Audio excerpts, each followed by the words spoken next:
പിതാവിൻ്റെയും പുത്രൻ്റെയും ജീവനുള്ള പരിശുദ്ധ തിരുനാമത്തിൽ ആമേൻ. കർത്താവിനാൽ ഏറ്റവും സ്നേഹിക്കപ്പെട്ടവരെ, പരിശുദ്ധ അമ്മ ഓരോ നിമിഷവും അമ്മയുടെ ജീവിതത്തെ നാമുമായി പങ്കുവയ്ക്കാൻ ആഗ്രഹിക്കുന്നുണ്ട്.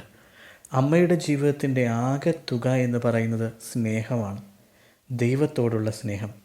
ആ ദൈവത്തോടുള്ള സ്നേഹത്താൽ നിറയുമ്പോഴാണ് വചനം ഹൃദയത്തിൽ സ്വീകരിക്കാനും ഉദരത്തിൽ സ്വീകരിക്കാനും ഈ ലോകത്തിന് നൽകാനും കുരിശിൻ്റെ ചുവട്ടിലും ധൈര്യപൂർവ്വം നിൽക്കാനും അമ്മയെ പ്രാപ്തയാക്കുന്നത്.